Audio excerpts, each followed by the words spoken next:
Hey, I have a video for you today that I'm kind of embarrassed. I hadn't thought to make this video yet. I have been talking with a new fiber friend to me online, and she is someone who has bought a wheel for me, and we were talking back and forth, troubleshooting some things, and her questions made me realize that this was a great topic that I can't believe I hadn't covered. So here I am. So what started out with me trying to make a helpful video for somebody. I then was like, well, that is a really great topic that I hope other people will find useful. And the topic I wanted to cover was how some kind of tips or troubleshooting, I guess I should say, not for spinning in general, but for if you either learn to spin on one of the little tiny e-spinners, or you have just for whatever reason primarily spin on one of those little e-spinners. And I promise this is not an e-spinner hate video at all. That is not where I'm coming at from this, but and I may just be showing my age, or spinning age at least here. When I started spinning, that kind of wasn't a thing. So like the Spinolution Polywog was what you would consider like a tiny spinning wheel option when I started spinning. And I don't know that there weren't, I mean, there was definitely, I know the Spinolution Firefly existed. So e-spinners were a thing, but like the little tiny ones that kind of have gone viral, and they're so cool because they have, with the lower price point, they're tiny and they don't take up much space. I don't have one, so I'm just speaking from what people have told me. I think they're great because they gave so many people kind of an entry level into the fiber arts and spinning, and they're kind of techno and cool. So, like maybe if the whole, Princess in the Woods, romantic spinning wheel thing wasn't your jam, but like the little techno gadget that makes yarn might totally be your thing. Honestly, that totally sounds like my thing. So now I'm like kind of ashamed I don't have one. But I think that's great that that's introduced kind of a whole new wave of people to spinning. And I'm not speaking to this person specifically because I don't know how she got into spinning, but she just got me thinking about e-spinners. The e-spinners are, at least most of the ones I've seen, are much smaller. So you're going to have much smaller gears, much smaller ratios, much smaller bobbins. Like they're like these cool, they remind me of like spiders, like little dainty spiders. Whereas the 16-ounce wooden Spinolution bobbin, and then the wheel, of course, that goes along with it, is going to be much more of a contraption. And obviously there would be many pros to having, you're going to have so much more space. You could spin chunkier yarn, you could spin thin yarn, but like a whole bunch of yardage all at one time for a larger project to not have to weave in ends. There are a million reasons why you would want a more traditional studio wheel. And in this case, I'm talking about an Echo. Just, I mean, one, they're beautiful. Two, they have more power. Three, it's a traditional treadle. I will not bore you with all the reasons that you might want a studio wheel, or just, like I said, it's a fun experience. I feel like it's two totally different experiences, but just both end up equaling yarn at the end. So, like I said, this is just a prop for size comparison.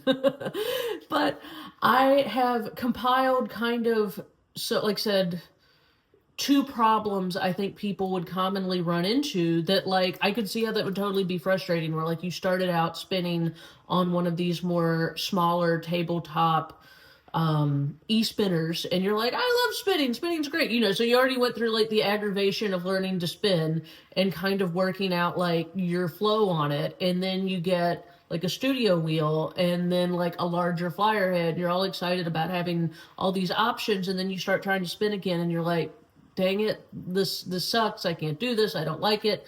And like I said, I can totally empathize with how that would be very annoying, whereas I kind of missed that part because I just went straight to I went straight to a regular wheel. I started out on a Lewitt, then I went to a Spinolution, and so I've always been on kind of larger wheels. And I also, in most of my videos, you can see, and I mentioned, I normally spin, I'd say sport to worsted, sport to bulky is kind of my happy place with yarn.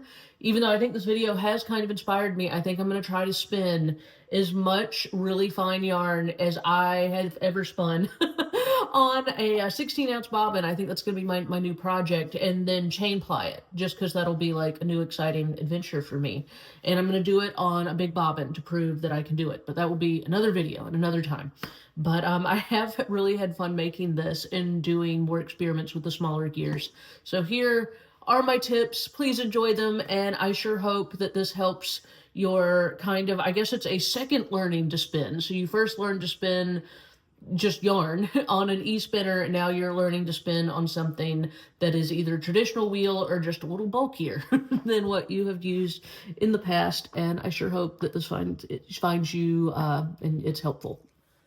Okay, so the first thing I kind of wanted to show just as a breakdown of like, hey, this is a much bigger contraption than what a e-spinner would be, especially, like I said, this is the 16-ounce flyer head, which is the most popular size with Spinolution. It's what I probably sell the most. Usually people are getting it in some sort of a kit or like a package where they have two different options, but most popular ones usually involve this 16-ounce flyer head. And I know I have another video on my channel somewhere called, it was like a live, it was from years ago, so it's like not a super official video, but it was called something like spinning lace weight yarn on a 16-ounce bobbin. And so I definitely can spin very fine on this, which is why I think it's very versatile, because it can hold a lot. You can do large yarn or thin yarn on it, but you do want to take some considerations. So the first thing I kind of, like I said, I thought the best way to do this would be like to kind of do the two most common my fiber or yarn is breaking or coming apart issues, like kind of do them on purpose and then show you why that happened and then do something different.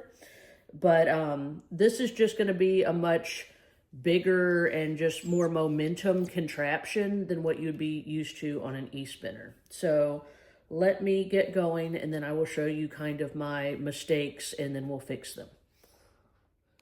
Okay, so for my first issue here, I'm going to assume I've backed my tension all the way off. I've got this on the biggest whirl, and you can see that it's not wanting to wrap on like at all. So it's getting like kind of twisty here. Like I said, we're gonna have to put a little bit of tension on here just to get it to function. There you go. So my first issue I was trying to kind of show was if you feel like your fiber is, let me scoot back a little bit. If you feel like the fiber is coming apart, like you're kind of seeing here where it's kind of twisty, but then it's not getting enough twist, and then like the fiber's coming apart that way, that would mean that you're not getting enough twist in your yarn, and that's why, you know, it was like, see, it's coming apart that way. That would be a sign of not enough twist or not enough uptake. So to fix that problem, like I said, if that's your problem, and let me try to show it again. So, you know, you see here, I've just got like kind of all this little like fluffy, like my fibers coming apart issues here. So if that's your problem, let me try to show it again. You know, like you got this fluffy fiber and like you're trying to draft and see like it just coming apart. That means you're not getting enough twist. So what you would want to do there would be go down a size or two possibly on your ratios on the whirl on the back of the flyer head. And I never adjust my tension. Like tension adjustment is not something I normally do. I just did for the sake of this video. Once you kind of find your sweet spot on your tension, that's generally where you want to keep it. And most people find that there's no right or wrong. It's kind of where you're at for what type of yarn you like to spin. So fiddling around with your tension, that's just going to be a thing you're going to have to do. And you have to not get frustrated with it, because if you spin naturally finer yarn, you're going to want way less tension than if you spin naturally, you're wanting to spin thicker yarn, you might want a little bit more tension. So I can't tell you like exactly where you would want your tension to be, because that's really, it also just, some people naturally, their feet go faster. And some people's feet naturally go slower. Some people are naturally going to gravitate to the smaller whirls. Some people are naturally going to gravitate to the larger whirls. And so you kind of have to find like what whirl setting, what flyer head setting do you just kind of enjoy? Because I don't really enjoy the super small flyer settings, honestly.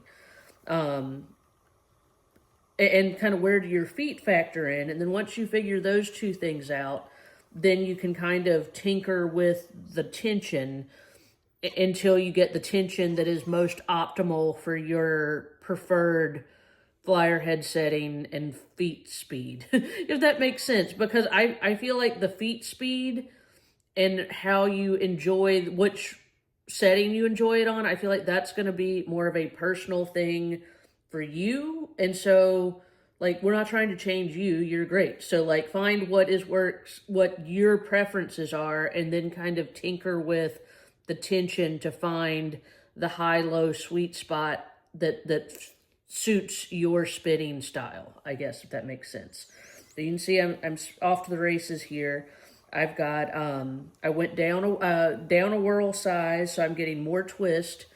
And then I tightened up the tension a little bit because I had like no tension on it. So I just needed to get to a normal amount of tension.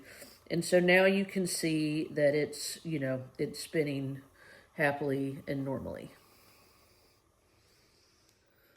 Okay, so for my second problem here, and God, I can hardly spin this thing. I put it on the smallest whirl, which I don't think I've ever actually spun on.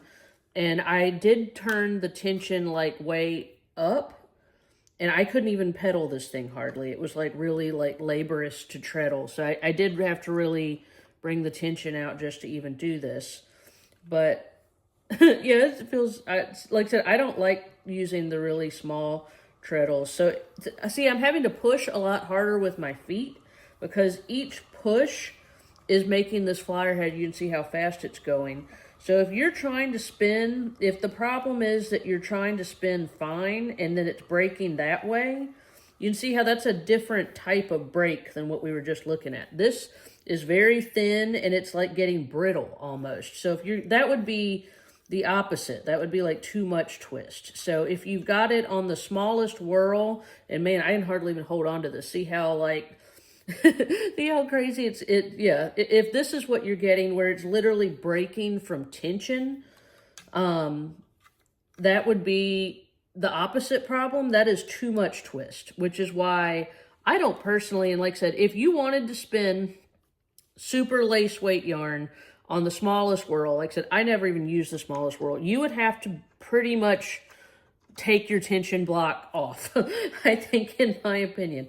For me, if you're going to spin on that here, God, I can't even, we may have to just start over with this. This is, yeah, that was so much twist we couldn't even, let me kind of try to get this on here.